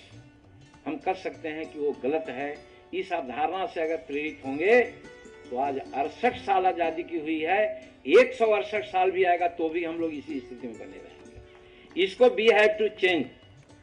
आप लोग जो नया जीवन स्टार्ट कर रहे हैं, बुद्धि के साथ आगे जा रहे हैं, आप में एक उत्तेजना है, आप में एक आग है, फायर है, उस चीज को हम देखते हैं तो हमको लगता है कि आप लोग चाहे छात्र हों, छात्राएं हों, सब मिल करके इस पर गौर करेंगे। और इस पर गौर करेंगे तो हमारे दिमाग में बात आती है कि सुधार की बात अपने घर से प्रारंभ होता है, कि begins from house itself. Mahatma Gandhi ने भी कहा था कि भाई जो करना है उसको व्यवहार में लाओ। हम कहना चाहते हैं सभी दलित बंधुओं से, एवं आदिवासियों से, और यही कारण है कि जब हम नेपाल की तराई में वाल्मीकि नगर में थारू जात जो आदिवासी हैं, उनके घर में हम घोंघा भात खा रहे थे। घोंघा जानते होंगे आप लोग, उसको लोग अछूत मानता है, लेकिन हमारे प्रांत में एक नेता बने थे, एक घोंघा खाने वालों, ये बकरी चलाने वालों, ये चूहा खाने वालों, पढ़ना लिखना सीखो, एक नारा दिया गया था। बड़ी खुशी हुई थी। लेकिन वही घोंघा और चूहा खाने वाला जीतन मांझी ऑनर्स के साथ सीएम के कुर्सी पर आया तो महोदय आज हटाने के लिए नीतीश कुमार जी को साथ दे दिया उन्होंने। तो कैसा नारा था और क्या इसके पीछे उनका थीम था, भगवान जाने। तो हमारा यही कहना है कि उस समय हम उन लोगों को कहा था, उनको उत्तेजना, उनमें जो सेल्फ रिलायंस कहा जाता है, एक स्वाभिमान कहा जाता है, एक अभिमान कहा जाता है। तो स्वाभिमान जागृत करने के लिए हमने उनको कहा था कि यार तुम आदिवासी हो, दैट मीन्स कि तुम मूल निवासी हो यहाँ के, और मूल निवासी तुम हो, तुम यहाँ के शासक रहे हो और आज शासित जीवन व्यतीत कर रहे हो। इतना समझ में नहीं तुमको है। बगल में नेपाल है, सभी नेपाल के लोग आकर के तुम पर आज इस प्रकार का अत्याचार कर रहे हैं, जो सभी विदेशी हैं, और तुम मूल निवासी हो, उसका अत्याचार सह रहे हो। लीजिए, ये कहा ही नहीं कि बिहार में आग लग गई। सब लोग कह रहे थे, जीतन मांझी सबको कह दिया कि विदेशी है, सब विदेशी है। तो थोड़ा वहां पर भी हम में जरूरियत आई कि पलायनवादी, वो जो पहले कहा था ना कि 2 स्टेप फॉरवर्ड 1 स्टेप बैकवर्ड, हम कहा कि नहीं, हमको 3 स्टेप फॉरवर्ड होना चाहिए। तो हमने कहा हाँ, हमने कहा है, और हम अपनी बात नहीं कहे हैं। 2011 का सुप्रीम कोर्ट का जजमेंट देख लो, जिसमें कहा है कि 8000 परिवार ही यहाँ द्रविडियन हैं जो मूल निवासी हैं, जिसको शेड्यूल ट्राइब शेड्यूल कास्ट कह लो, बाकी सब बाहर से आए हुए वो लोग हैं। ये सच्चाई है। रमाशंकर शर्मा एक अच्छे इतिहास राइटर थे जिनका एंसेंट इंडियन ऑफ हिस्ट्री लिखा है, वो बिहार के ही रहने वाले थे। उन्होंने भी अपनी पुस्तक में लिखा है कि साहब यहाँ के मूल निवासी आदिवासी शेड्यूल कास्ट के ही लोग हैं। तो हमने तो सिर्फ कहा कि हम तो उन लोगों की बात को कोट किया है, लेकिन इसका सेकंड लैंग्वेज भी हम थोड़ा पैचिफाई करने के लिए किया कि अरे भाई आप 3500 वर्ष 3600 वर्ष 900 वर्ष पहले आए हो, अब घुल मिल गए हो। यहाँ शक आया, सिथियन आया, यूची आया, हून आया, क्या क्या यहाँ आया, सबको हम लोग आत्मसात कर लिया। सभी इंडियंस है, सब हमारे दोस्त हैं, काहे घबराते हो तुम। लेकिन असल अभी एक साथी मीडिया की भी बात कर रहे थे, थोड़ा मीडिया पर भी हम आ जाएं। हर बात हम कहते रहे तो मीडिया कहता था कि जीतन मांझी के जवान फिसल गए। एक फिसलन ये भी था जिसको उन्होंने कहा कि जीतन मांझी सब लोगों को कह दिया कि तुम विदेशी हो। भैया हम विदेशी नहीं कहा, हम कहा कि मूल निवासी हमारे यहाँ के शेड्यूल कास्ट है और शेड्यूल ट्राइब्स है। बाकी तुम लोग बाहर से आए हो, इसके लिए इतिहासकार कह रहा है, सुप्रीम कोर्ट कह रहा है, लेकिन हमारा तुम्हारा तुमसे कोई अंतर्द्वंद नहीं। तुम हमारे दोस्त हो। इतना दिन जब 12 साल एक जगह रह जाता है उसकी नागरिकता हो जाती है, हम लोग आपस में मिला लेते हैं। तो तुम तो सैकड़ों साल पहले आए हो, तो तुमको हम अपने खून में मिला लिया है, इसलिए चिंता मत करो, तुमसे हमारी कोई दुश्मनागत नहीं है। इसको मीडिया खूब भरमाया, कुछ साथी लोग भी इसमें लगे रहे। खैर इसी तरह से अपने लोगों को जगाने के लिए भी बहुत बात किया। तो कल हम देख रहे थे तो देखा कि पटना में रोगी पीएमसीएच में रोगी के टांग में कीला किया हुआ है, वो रो रहा है कि 1 महीना से डेट पड़ रहा है कि ऑपरेशन कब होगा।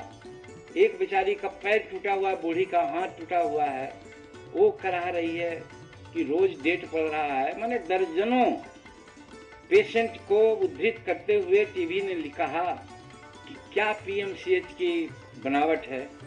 यही दृश्य मेरे सामने आ गया था जब चीफ मिनिस्टर के रूप में हम भ्रमण करने गए थे, तो देखा था। और इसी बात को एक जगह चर्चा चली तो वहाँ के डॉक्टरों को हमने तबादला कर दिया था और ये कहा था कि अगर इस प्रकार का डॉक्टरों की रवैया रही तो हम उनका हाथ काट लेंगे। अबला बवाल हो गया बिहार में। मीडिया वाले लोग कहने लगे कि वो हाथ काटने की बात कर रहे हैं। आप लोग यूनिवर्सिटी के विद्यार्थी हो, अपने टीचर से पूछ लेना, हाथ काटना मुहावरा है, उसका अर्थ क्या होता है? अधिकार सीमित करना, उसको अधिकार को बौना कर देना, यानी ट्रांसफर कर देना, शो कॉज देना, वेतन बंद कर देना, ये सब होता है। लेकिन हमारे मुंह से निकल गया कबीर दास की उल्टी बानी, बरसे कमल भींजे पानी। तो वो समझ करके भी ना समझ हुए और हमको बता दिए कि उनका नाम फिसल गया, उनका जवान फिसल गया। फिर एक बात आई और कि हमने कहा कि समाज में आज शराबखोरी है, नशा और धूम्रपान है, लोग करता है करने दो, तुम कम से कम ऐसा काम नहीं करो जिससे कि तुम्हारा नस्ल बर्बाद हो। इसलिए नशा पान करना बंद करो। और उदाहरण दिया था, देखिए कितना समझाने के लिए हम अपने दिल खोल करके, जो पारिवारिक पृष्ठभूमि में लाज से लोग नहीं कहता, लेकिन हम तो भी कहते रहे कि देखो हम 11 वर्ष की उम्र में हुए थे तो हमारे के यहाँ शराब चुआया जाता था मेरे माता पिताजी के द्वारा, और चुआते थे, बेचते थे और पीते भी थे। जिस दिन हम बाहर से खेल उल के आते, शाम में आते कि माँ खाना दो, तो माँ देखते हैं कि हाथ उसका टूटा है, माँ लेटी हुई है। हम उस दिन समझ गए कि माता पिता में आज खटपट हो गया। काहे को? तो ठीक मन से कैसे माता पिता में होगा, दोनों पीते थे, लड़ जाते थे। तो हमने कहा कि पिताजी आपने सौगंध खाई थी कि हम जीतन मांझी को मजदूर नहीं बनने देंगे, अपने बेटा को पढ़ाना चाहते थे आप, लेकिन ये रवैया आप लोगों की रहेगी तो आप तो मजदूर है हैं, हम भी भयंकर मजदूर हो जाएंगे। इसलिए आप इस काम को छोड़ दीजिए। तो दोनों आज नहीं है, अब स्वर्ग में है कि नरक में है ये तो आप लोग जानिए भाई, हम नहीं जानते हैं वो, लेकिन वो नहीं है, उन्होंने छोड़ दिया। और छोड़ दिया तो आज हम मुख्यमंत्री हैं और हमारा भाई इंस्पेक्टर ऑफ पुलिस है, दो ही भाई हम लोग थे, यूनिक था मेरे परिवार में। हम ये समझाया अपने दलित परिवार को कि शराब छोड़ने का फल हो गया कि जीतन मांझी मुख्यमंत्री है, उसका भाई इंस्पेक्टर है, डीएसपी है, तो तुम्हारा बाल बच्चा क्यों नहीं हो सकता, इसलिए शराब पीना बंद करो। ये हम नारा दिया, लेकिन सहमे लफ्जों में कहा कि तुम कठिन काम करते हो, तुम हरासमेंट में रहते हो, तो अगर रात में आते हो तो दवा के रूप में एक आध छटाक पी लो तो कोई हर्ज नहीं है। तो हमने उनको मेडिकल टर्म में समझाने की बात किया तो पत्रकार भाई लोग कहने कि देखिए जीतन मांझी साहब को कहता कि शराब पियो, शराब पियो। तो हमारी हर बातों को मीडिया साथियों ने, हम इसलिए कह रहे हैं कि लोग तो तिरस्कृत करवे करते हैं, जो मीडिया का काम एक न्यूट्रल बात है उसको प्रचारित करना, दिखलाना चाहिए था, वो भी उन्हीं लोगों के साथ हो गए और जीतन मांझी को मने फिसला दिए। ये तो जीतन मांझी कठोर माइंड का था कि फिसला नहीं, हमने कहा कि दोस्त चिंता मत करो, तुम भले फिसला दो, जिसके लिए हम कह रहे हैं वो हमारी बात को समझ रहा है। और आज जब मुख्यमंत्री के पद से हम हटे तो हजारों गांव में उपवास हुआ, हजारों गांव के लोगों ने कहा कि जीतन मांझी के साथ अन्याय हुआ है। हम मीडिया वालों को कहा कि देखो यही बात है जो हम अपने लोगों को समझाना चाहते थे, आज वो समझ करके हरकत में आया है, और आज ये नहीं आया है, अगला चुनाव में वो दिखला देगा कि जीतन मांझी के साथ कौन है। तो इसलिए वो तो हमारी बुराई चाहते थे, लेकिन बुराई में ही अच्छाई निहित होती है, हमारे लिए अच्छाई होती रही। इसी तरह से अनेक काम है, अनेकों ऐसा कारण है, अनेकों ऐसा काम किया समाज के लिए जो समाज सुधार की ओर जा सकता था अगर उस पर अच्छी प्रतिक्रियाएं लोग देते तो। लेकिन समाज के जो ठेकेदार हैं, इलीट वर्ग के लोग हैं, जो चाहते हैं कि गरीब तबका के लोग आगे नहीं बढ़े, वो इसी तरह से मार्जिनलाइज करना चाहते हैं नेताओं को। और अगर हमारे जगह पर कोई होता तो सचमुच में कल होकर के माफी मांग लेता है कि यार कल हम कहा है, बड़ी गलती किया है, माफ कर दो। लेकिन जीतन मांझी काहे को इस बात को समझने वाला, उसने तो दिल से कहा था, समझदारी से कहा था, अनुभव से कहा था, और आज भी कन्फर्म है कि उस तरह से अगर चलेगा तो कोई दिक्कत नहीं होगी, सब तरह से हम आगे बढ़ते रहेंगे। और भी इंस्टांस है, समय लगेगा, इसीलिए हम उस ओर नहीं जाना चाहते हैं।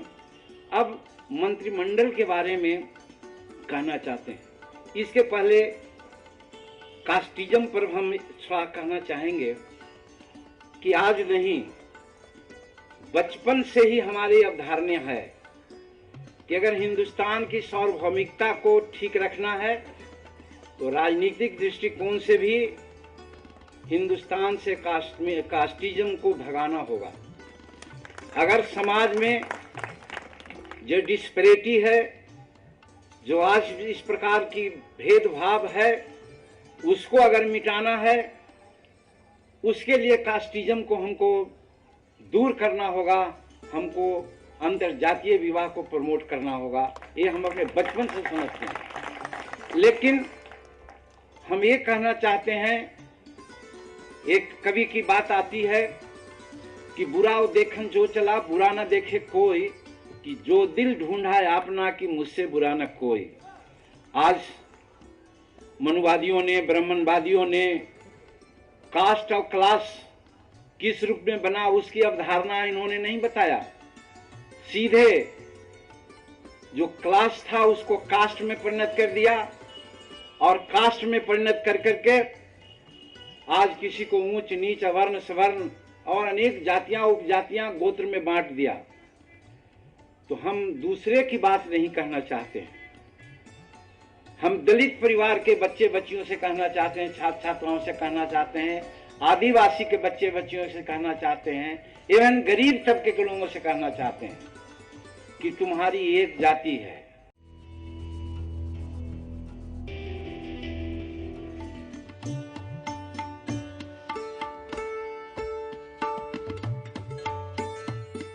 हम दलित परिवार के बच्चे बच्चियों से कहना चाहते हैं, छात्र छात्राओं से कहना चाहते हैं, आदिवासी के बच्चे बच्चियों से कहना चाहते हैं, एवं गरीब तबके के लोगों से कहना चाहते हैं कि तुम्हारी एक जाति है। कि हमारे यहाँ एक भूमिहार जात होते हैं, ब्राह्मण जात होते हैं।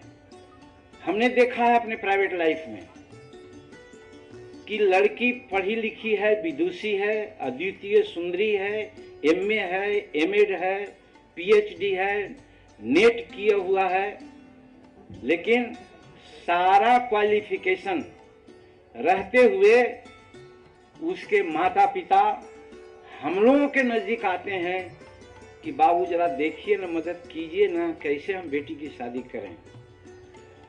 और उस बेटी की शादी के लिए हम लोग जब निगोशिएशन करते हैं, हालांकि कि झूठ मूठ बोल करके कहीं शादी करवा दिया है हम लोग, लेकिन जहां जाते हैं तो वहां कहते हैं कितना पैसा देगा।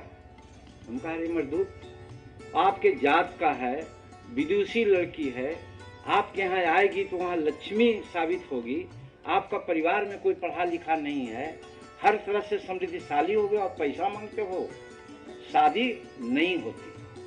तो यहाँ कास्टिज्म कहाँ गया, हम पूछना चाहते हैं आप लोगों से। यहाँ तो कास्टिज्म होना चाहिए था। अरे लड़का लड़की की शादी होती है तो बाप माँ की शादी ना होती है वहाँ पर। वहाँ तो लड़का लड़की को जोग समझ करके लोग शादी करते हैं। तो लड़की योग्य है, लड़का योग्य है, हम उम्र है, क्वालिफिकेशन में आगे पीछे हो सकता है, तो उसको शादी दे देना चाहिए। लेकिन वहाँ पैसा है तो कास्टिज्म वहाँ आती है। इस चीज़ में हम कहना चाहते हैं कि वहाँ पर हम लोग चुपचाप लगा देते हैं कि भाई आप क्या करें।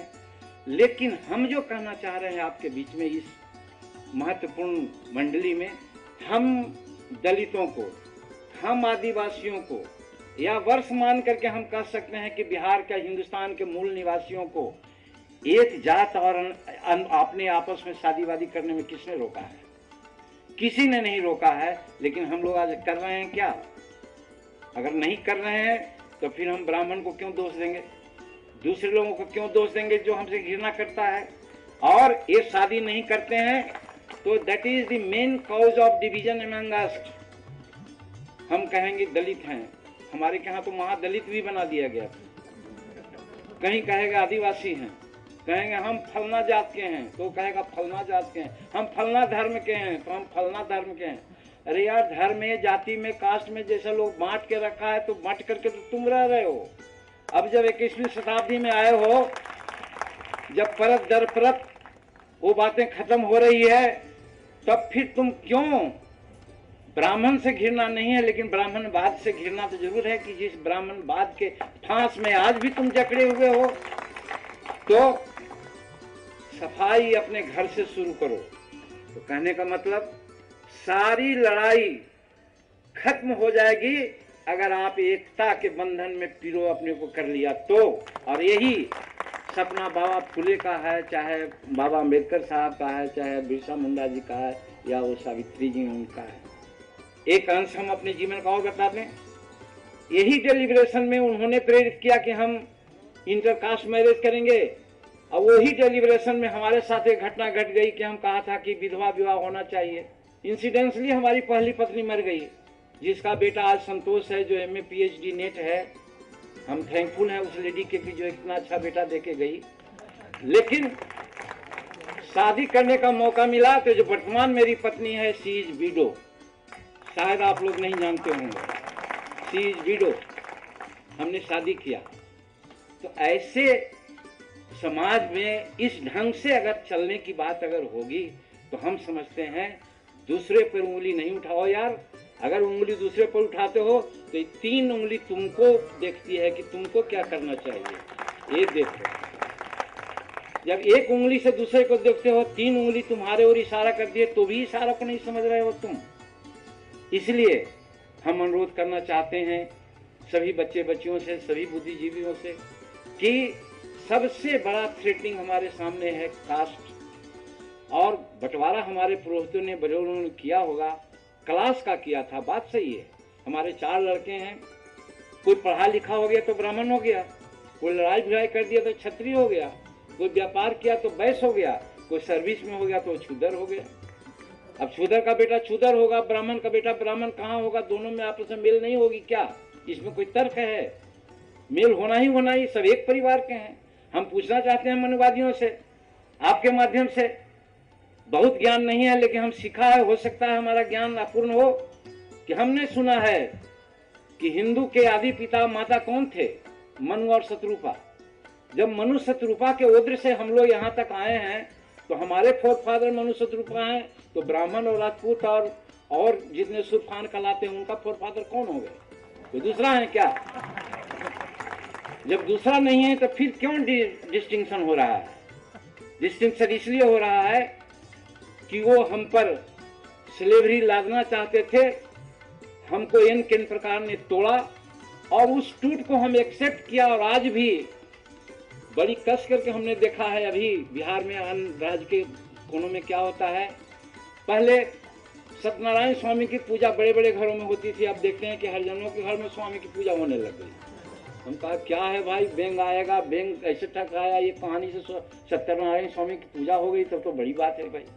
पूजा होनी चाहिए अम्बेडकर साहब का, पूजा होनी चाहिए फुले साहब का, बिरसा मुंडा का। लेकिन एक टेंडेंसी डेवलप की है, इस टेंडेंसी के खिलाफ हम बोलते हैं। वही बहेलिया आएगा दाना डालेगा, लोभ में फंसना नहीं। और चिड़िया वहां पर आ रहे हैं, लोग दाना चुग रहे हैं, ये गाना गा रहे हैं और फंसते जा रहे हैं। बहेलिया अपना पूरा जाल भर कर लेते चल जाता है। आज वही बहेलिया रूपी समाज के लोग हमको फंसा रहा है और हम गाते जा रहे हैं और फंसते जा रहे हैं। ये नहीं होना चाहिए। तुम आप बुद्धिजीवियों से ये आज हम अर्ज करने के लिए आए हैं। ऐसा करोगे तो निश्चित है बहुत सी सारी समस्याओं का समाधान होगा। और ये समाज है, हम तो सलाह कहते हैं। हमने ये भी कहा, कुछ लोगों को बुरा लगा होगा, ये भी बुरा लगा था कि जीतन मांझी जब चीफ मिनिस्टर है तो काम लेने के नाम पर जिनको हमारे बूढ़ा पिताजी उनके 10 वर्ष के बच्चे से कहते थे प्रणाम बउआ, और वही लोग हमारा पैर छू के प्रणाम करने आता है। तो कहने का मतलब है कि आप में सामर्थ्य है, आप में योग्यता है तो आपकी पूजा होगी। इसके लिए आपको एक होना पड़ेगा, नेक होना पड़ेगा, और तब समाज को तुम आगे बढ़ा सकते हो। अब इस चैप्टर के बाद अब नेक्स्ट चैप्टर जो है वो मेरा अनुभव है। हम मुख्य भी मंत्री बने तो हम इसकी कहानी आपको कह दिया कि हम तो देह गिराए हुए थे। नीतीश जी को लगा कि जीतन मांझी बड़ा भोला भाला आदमी है। 34 वर्ष का राजनीति लाइफ है, वो जानते होंगे कि ठीक है 1966 में ऑनर्स कर लिया होगा, लेकिन 30 वर्ष में तो कुछ करामात नहीं किया है। तो दैट मीन्स कि पढ़ लिख करके सो है।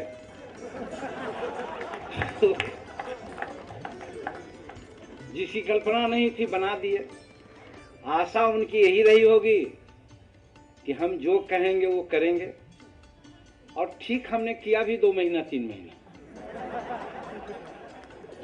हम बताइए, हम अपने मंत्रिमंडल बना रहे हैं तो नीतीश कुमार जी लाए 29 का नाम, हम जानते भी नहीं कौन कौन कहाँ लाइए, जीतन राम मांझी नीचे नीचे लिख दिया। गवर्नर के यहाँ गए, सब मंत्रिमंडल का वोट हो गया। विभाग देने की बात आई, किसको कौन विभाग, हम इतना भी नहीं जानते थे कि PWD क्या होता है, वहाँ माल मटेरियल कुछ ज़्यादा है। PSD क्या होता है, नगर विकास क्या होता है, वो आया, हमने लिख दिया नीचे जीतन राम मांझी। तो बहुत अच्छा, जीतन मांझी बहुत अच्छा है, बड़ा नाम उस समय हमारा चल रहा था। लेकिन धन्यवाद देते हैं मीडिया के साथियों को, जीतन मांझी बंदर को ये मीडिया वाले जामवंत लोगों ने हमको जगा दिया। कहने लगा कि रबर स्टैंप है, रिमोट से सरकारें चल रही है। मन में हम सोचा थे सलाई तो बड़ा तौहीनी है। फिर मन में बात आई कि हम तो गुजर जाएंगे, लेकिन यदि मुख्यमंत्री होकर 2-4 साल भूतपूर्व मुख्यमंत्री रहने का मौका मिलेगा, मेरा बाल बच्चा अगर कोई काम के लिए किसी के यहाँ जाएगा तो उसको कहेगा कि साला तुम्हारा तो बाप था मुख्यमंत्री, क्या किया था जो आज तुम आए हो मेरे पास। तो हमको लगा कि भाई बेइज्जती सहना तो एक ठीक है, सह लें, लेकिन हम अपने बेटे और बाल बच्चों को हम गाली सुनावें, ये नहीं हो सकता। तब फिर हम अपना 8 महीना के बाद हम अपना बाण टर्कस शुरू किया और कुछ नहीं किया मेरे दोस्तों।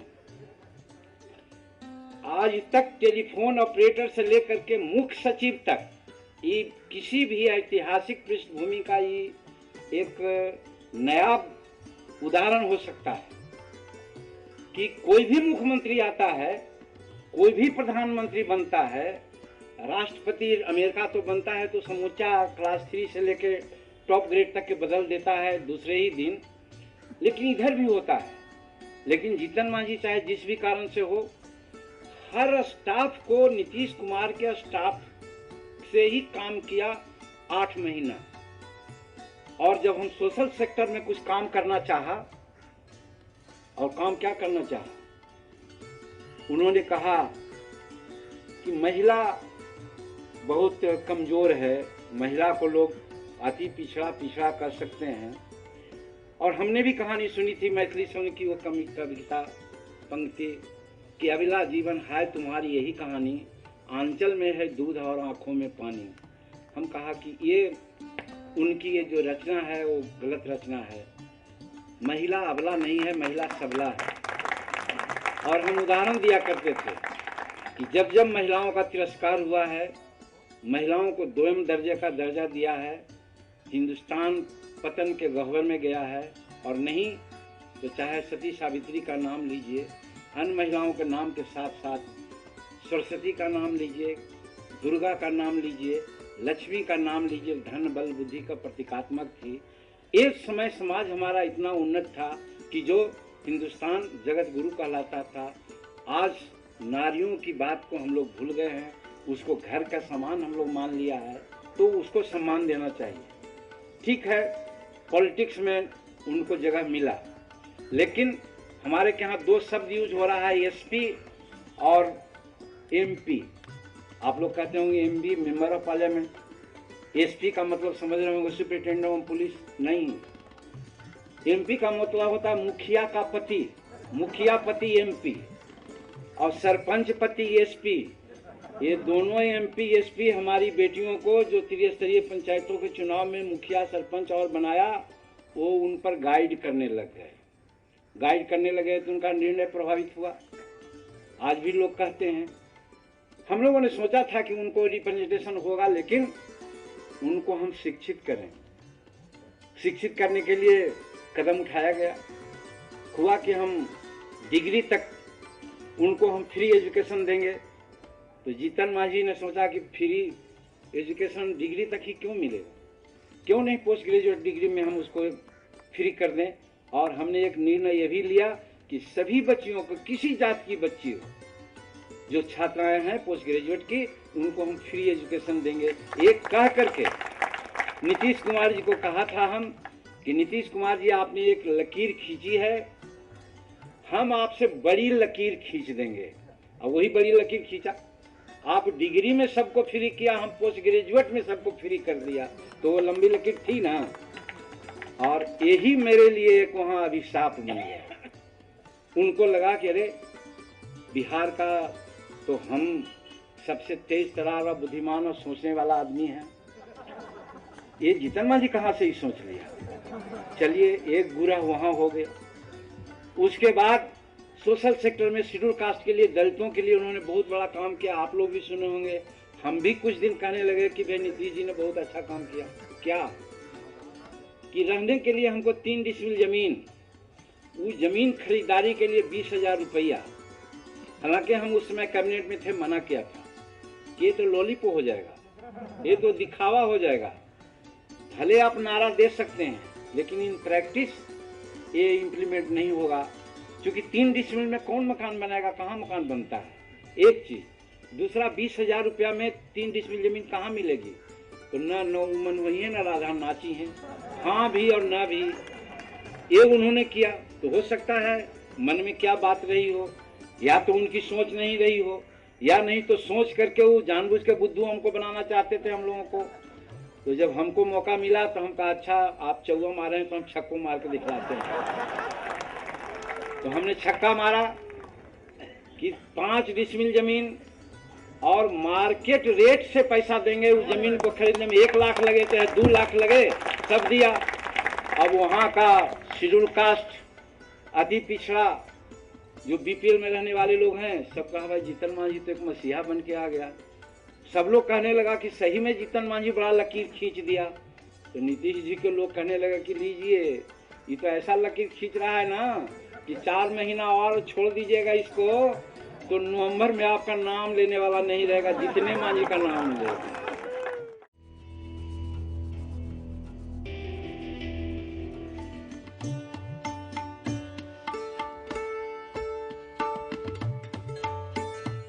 सब लोग कहने लगा कि सही में जीतन मांझी बड़ा लकीर खींच दिया। तो नीतीश जी के लोग कहने लगे कि लीजिए, ये तो ऐसा लकीर खींच रहा है ना कि 4 महीना और छोड़ दीजिएगा इसको तो नवंबर में आपका नाम लेने वाला नहीं रहेगा, जितने मांझी का नाम लेगा। अब जोड़िए, अच्छा करना भी ठीक है। एक साथी ने कहा, क्योंकि हम लोग जंगल में भी जाते थे, आज भी सिक्योरिटी लेके हम नहीं जाते रहे। बातें होती है जिसको उग्रवाद लोग कहते हैं, हम कहते हैं उग्रवादी मेरा भाई है, मेरा बच्चा है, मेरा परिवार है। वो मिसलीड हो गया है और उसका कारण है भुक्षम किम न करोति पाप। न चाहते भर में भी वो दास्ता किसी का स्वीकार करता है और वहाँ आर्म्स ढोता है, और न चाहते हुए भी गलत काम करता है। हमारी बातें होती रहती थी। इस लहजे में हमने एक काम किया। बिहार में गत वर्ष 40,000 करोड़ रुपया खर्च किया गया था कंस्ट्रक्शन काम में, और 10% कॉन्ट्रैक्ट बेनिफिट वहां मिलता दिया जाता रहा है। हमने कैलकुलेट किया, मैथमेटिक्स भाई पढ़े नहीं, हम तो भैंस के पीठ पर ही का कहारा पढ़े हैं, लेकिन तो भी कैसे कैसे तो जोड़ लिया था कि 4,000 करोड़ रुपया वो निकलता है। हम कहा कि 4,000 करोड़ रुपया विशुद्ध व्हाइट मनी हम दे रहे हैं उन जमींदारों को जो श्री कृष्ण बाबू ने जमींदारी का एवोल्यूशन किया देहातों में, वो सभी शहरों में आकर के बस गए और बड़का बड़का ठेकेदार हो गए। इतना मोटा मोटा कड़ा पहनते हैं गली में। तो हम उनको लगा, हम तो कहा कि भाई 4,000 करोड़ में कुछ अंश दे दो लोगों को, अपने बाल बच्चा को पालेगा, काहे नक्सलाइट बनेगा। इसीलिए क्लास 3 और क्लास 4 जो कैडर होता है नौकरी का टेंडर का, उसमें हमने आरक्षण का नाम दिया। अब लीजिए, सारे ठेकेदार मिल गए, सारे जो इंटेलेक्चुअल अपने को कहते हैं कि तो जीतन मांझी बर्बाद करके रख दिया, सब लोगों को बहका देगा। तो भाई इस लाइन पर भी सब लोगों ने नीतीश कुमार को समझाने में सफल हो गए कि जीतन मांझी आपसे बड़ा लकीर खींच देगा, मुख्यमंत्री का दावेदार अगला वही होगा, इसलिए जल्दी जल्दी इसको साफ कीजिए। और साफ करने के लिए चुन लिए हमारे शरद यादव जी को। शरद यादव जी माननीय हमको कहे कि जीतन मांझी जी आप ऑप्ट कीजिए। हम कि क्या ऑप्ट होता है भाई, जरा हमको समझाइए। तो ना नीतीश जी को कहिए कि नेता वही हूँ। हम कि क्यों? अरे भाई नीतीश जी के श्री मुँह से तो होना चाहिए कि क्या गलती हमने किया है, हमको समझा दें तो हमारा ज्ञान में वर्धन होगा कि अगर हम कुछ गलती किया है जिससे पार्टी का राज्य के हित में, देश के हित में कुछ बड़ा काम गलत कर दिया हो, तो अगर वो कह देंगे तो हम रिजाइन कर देंगे। तो कहेंगे कि ना वो कहेंगे नहीं, तो हम कहा कि हम भी रिजाइन नहीं करेंगे। यही लड़ाई चली। यूनिवर्सिटी में आप देखते होंगे, आपके जवाहरलाल नेहरू यूनिवर्सिटी में उर्दू विषय तो होगा ही, लेकिन बिहार में टीचर के अभाव में उर्दू पढ़ने वाले बच्चों की संख्या डिग्री से ही कम जाती है। सेकंड लैंग्वेज है हमारे यहाँ उर्दू। हम माइनॉरिटी के हित में कहा कि सारे डिग्री कॉलेजेज में आवश्यकता अनुसार नहीं तो कम से कम 2 उर्दू टीचर हम बहाल करेंगे, ताकि पोस्ट ग्रेजुएट में भी जाने वाले हमारे बच्चे पढ़ेंगे। ये कहा तो अब फिर गया सांप उनके कलेजे पर कि तो जीतन मांझी क्या कर रहा है भाई, दलितों को भी अपना रहा है और माइनॉरिटियों को भी समेट रहा है। फिर मदरसा बोर्ड में वो दे रहे थे बहुत पूर्व पहले से, इंसेप्शन काल से 50 लाख 1 करोड़। हम कहा कि जब देना ही है तो भरपेट खिलाओ, मारो तो भर के मारो उसको। तो इसीलिए हमारे देहात में एक कहावत है, तो हम कहा 1 करोड़ को 3 करोड़ कर दो। इसी तरह से माइनॉरिटीज को भी आगे बढ़ाने का काम हमने किया। शेड्यूल कास्ट को, आदिवासी को क्या क्या हमसे विकास मित्र बहाल किया था शेड्यूल कास्ट में महादलित के नाम पर। हम कहा महादलित के नाम पर विकास मित्र बहाल हो सकता है, तो आदिवासी की भलाई के लिए आदिवासी विकास मित्र क्यों नहीं हो सकता है? तो उन्होंने नहीं कहा, तो हम कहा कि नहीं हम करेंगे, और हमने कर दिया वो 34 डिसीजन में।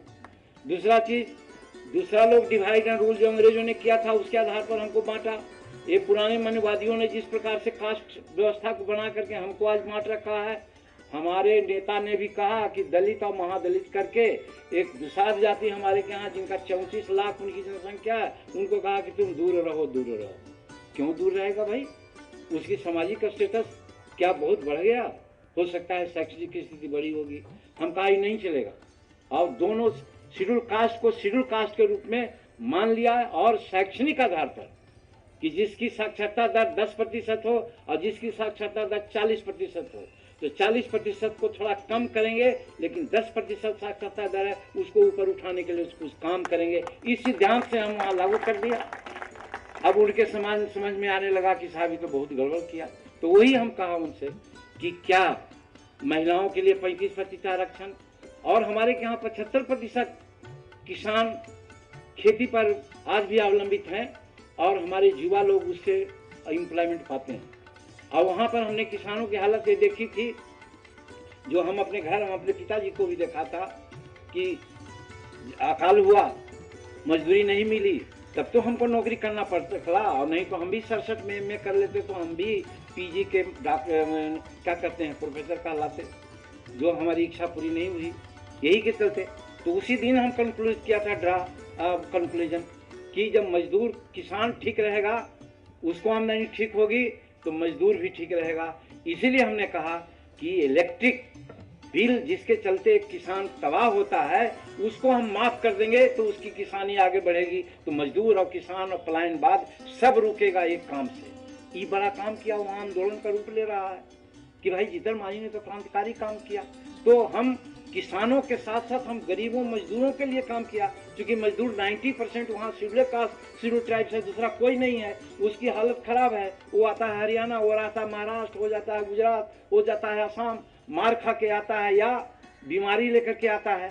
हम सोचा कि क्यों ऐसा करेगा, क्यों नहीं बिहार में रहेगा, उसको हम खेती में ही अपॉर्चुनिटी देंगे। ये जब हम सोचा तो हम बहुत खराब काम कर दिया, जिसके चलते कहीं कि ऑप्ट कीजिए, हम कि नो ऑप्ट। हाँ, देखा जाएगा, और जब देखा जाएगा तो हमको ये विश्वास था कि जिन विधायकों को नीतीश कुमार जी ने चोर कहा, कहीं कि सब चोर है, कमीशन खोर है, तो हमने कहा कि भाई विधायक कमीशन खोर कैसे होगा? विधायक जाता है 50 आदमी के साथ किसी के यहाँ चाय पीने के लिए, तो चाय कहाँ से पिलावेगा, वो खाना कहाँ से खिलाएगा? अगर उसको हम 10,000 रुपये का इंतजाम नहीं करेंगे तो कैसे काम करेगा? इसलिए उसकी प्रतिष्ठा होनी चाहिए। हम विधायक कोटा को रिज्यूम किया, विधायक कोटा को आगे बढ़ाया। जो मुख्यमंत्री का निवास कॉमन आम की बात का कहते हैं, विधायकों के लिए, मंत्रियों के लिए प्रोहिबिटेड था, उसको हम खुला दरवाजा किया कि सब कोई आओ, सब कोई बात करो। इस तरह की लिबर्टी दी, तो हमको विश्वास था कि सब लोग हमको साथ देंगे। वहीं पर फिर लौट के हम आते हैं, जो बाबा साहब ने कहा था डबल फ्रेंचाइज की बात, कि डर गए कहीं इसकी पार्टी हमारे हाथ में है, टिकट तुमको नहीं देंगे, विधानसभा का अध्यक्ष मेरे मुट्ठी में है, 10 शेड्यूल में तुम्हारी सदस्यता गायब कर देंगे। एक उनके विधायक हैं जो ने तो खुद कहा था यहाँ राष्ट्रपति से मिलने लोग आए थे कि जीतन मांझी मुख्यमंत्री है ना, बदमाशी किया ना, उसको हम मार देंगे। तो जब जीतन मांझी मुख्यमंत्री को मारने की धमकी उनका एक साधारण विधायक दे सकता है, तो अन्य विधायकों के बारे में भी हमको मालूम हुआ कि सभी विधायक को कहा कि वोट अगर जीतन मांझी के पक्ष में तो देख के चला आएगा आपका आदमी, लेकिन कल क्या होगा वो आप समझिएगा। सभी लोग टेरराइज हो गए और विधानसभा में माननीय विधायक जो विधानसभा के अध्यक्ष हैं, जो नीतीश जी कहें सो सही। जैसे 2 महीना जीतन मांझी नीतीश जी कहे खाता न बही, नीतीश कहे सो सही, कर दिया था, कर देते थे हम, वही आज वो कर रहे हैं तो बड़ी अच्छे हैं वो, और महादलितों के वो प्रतीक हैं। लेकिन हम थोड़ा सा उनसे भी ज़्यादा महादलित में हैं, लेकिन थोड़ा सा करवट लिया तो हम बड़ी बुरा हो गए। और उन्होंने ये अभी जो देखा आपने कि किस तरह से वहाँ पाया अपना सफलता विश्वास मत में, तो इस तरह से राजनीति में और समाज में लोगों को त्रस्त किया जाता है, टेरराइज किया जाता है, मिनिमाइज किया जाता है, अपनी प्रतिभा को आगे बढ़ने से रोका जाता है। इसीलिए इसका एक और एक कारण हमारे समझ में वही आता है कि हम लोगों को यूनाइट रहना चाहिए, हम लोगों को सजग रहना चाहिए, और नहीं सजग करते रहिएगा तो लाख साल बीत जाएगा, हम लोग इसी तरह बटते रहेंगे, इसी तरह रटते रहेंगे और त्रासदी सहते रहेंगे। इसलिए मेरे बच्चे बच्चियों, आज के दिन में हम यही कहना चाहते हैं कि आप सब चीज़ भूल करके जातीयता के कोढ़ को मिटाइए। जातीयता का कोढ़ मिट जाएगा, छुआछूत आपस में मिट जाएगा, भेदभाव गरीब अमीर सबका एक मौका मिलेगा, सब आगे बढ़ेगा। और सामान्य रूप में जब बढ़ने लगेगा तो हम समझते हैं समाज में एक सामंजस्य पैदा होगा और देश की सार्वभौमिकता को भी हम अक्षुण्ण रखने में सफल होंगे। इसलिए राष्ट्रीयता के दृष्टिकोण से भी, सामाजिकता के दृष्टिकोण से भी, नैतिकता के दृष्टिकोण से भी हमको एक होने की आवश्यकता है। आदिवासी और शेड्यूल कास्ट के लोगों को और इवन गरीब के जमात को भी कहना चाहते हैं लार्जर इंटरेस्ट में कि उनको एक होने की बात है। अगर एक हो करके चलेंगे तो जितने लोग आज वो लोग तो करेंगे, उनके तो यह है प्रतिक्रिया है कि अगर हम आज हम पढ़ लिख नहीं जाते तो आज वहाँ बाबू कामेश्वर सिंह का हल बहा हम रहते, हमारे 2 बेटा हुए ये भी उसका हल बहा रहते।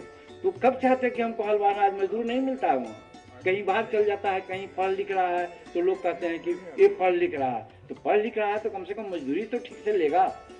जो भी एक कहा जाता है कि इकोनॉमिक्स के विद्यार्थी के रूप में उपयोगिता से अपने काम को देखेगा कि कम से कम आमदनी में अधिक से अधिक उपयोगिता कैसे प्राप्त करे। और नहीं तो आज होता है कि कमाता है उसके बाद भी स्थिति खराब है, घर वो झोपड़ी नहीं है, इसलिए कि उस चीज़ को 3 हिस्सा वो इंटॉक्सिकेशन में लगा देता है, व्यसन में लगा देता है, वो ट्रेडिशनली काम में लगा देता है, वो अंधविश्वास में लगा देता है और स्वास्थ्य पर और शिक्षा पर बच्चों का ध्यान नहीं देता है। अगर वो पढ़े लिखेगा, अगर आप एकजुट होइएगा, आर्थिक समर्थता मिलेगी, तो ये सब सारी बातें अपने आप ठीक हो जाएगी और हमारा समाज बढ़ेगा और हम हर तरह से आगे बढ़ेंगे। तो यही हमारा राजनीति में अनुभव है। कोई तरह से बिरले अपने जान को दाव पर लगा करके अगर कोई काम करना चाहता है तो इस्तफाकन वो आगे बढ़ जाता है, नहीं तो आज का समाज उसको बढ़ने देना नहीं चाहते हैं। तो ये मानसिकता बनी रहेगी, ये तब तक बनी रहेगी जब तक हम एक नहीं होंगे। तब तक अगर एक होंगे, हम में प्रतिबद्धता जागेगी, समाज में हम लड़ने का हम में शक्ति पैदा होगी, और वो शक्ति जब पैदा नहीं होगी तो वही होगा ऑर्गेनाइज्ड सोल्जर छोटा भी कम रह करके भी कारगर काम करता है, और नहीं तो ऑर्गेनाइज नहीं होने पर भी काफ़ी बड़ी सेना भी हार जाती है। जो आप पाकिस्तान हिंदुस्तान की लड़ाई, चीन और हिंदुस्तान की लड़ाई में आपने देखा होगा, जब हिंदुस्तान और चीन की लड़ाई हो रही थी, हम संगठित नहीं थे तो हमारे हजारों हजार वर्ग मील वो हमारा सरहद को कब्जा कर लिया, और थोड़ा हम ऑर्गेनाइज हो गए, पाकिस्तान हिंदुस्तान से लड़ाई हो गई तो 92,000 सेना को हम लोगों ने सिलेंडर करवाया। यही कहा जाता है कि ट्रेंड होकर के काम करोगे, कम मात्रा में भी रहोगे तो अच्छा रिजल्ट मिलेगा, अच्छी सफलता मिलेगी। इसलिए जेएनयू के बच्चे बच्चियों से हम अनुरोध करना चाहते हैं कि मेरे इस अनुभव से थोड़ा सा अगर दिशा मिले, थोड़ा सा रोशनी मिले, इसको आगे बढ़ाने का काम करेंगे। हम समझते हैं समाज में इसका एक बहुत असर होगा। हमको पूरा विश्वास है कि ये सारा मामला समाज में जाएगा। आप लोग लेखन और व्याख्यान के माध्यम से जरूर समाज को ले जाएगा, जिसका फायदा होगा। इन्हीं संशोधनों के साथ, अपेक्षाओं के साथ आपके लिए भगवान से प्रार्थना करते हैं, आपको लंबी आयु दें, आप दीर्घायु हों, आप कुशाग्र बुद्धि के हों। बहुत बहुत धन्यवाद, बहुत बहुत।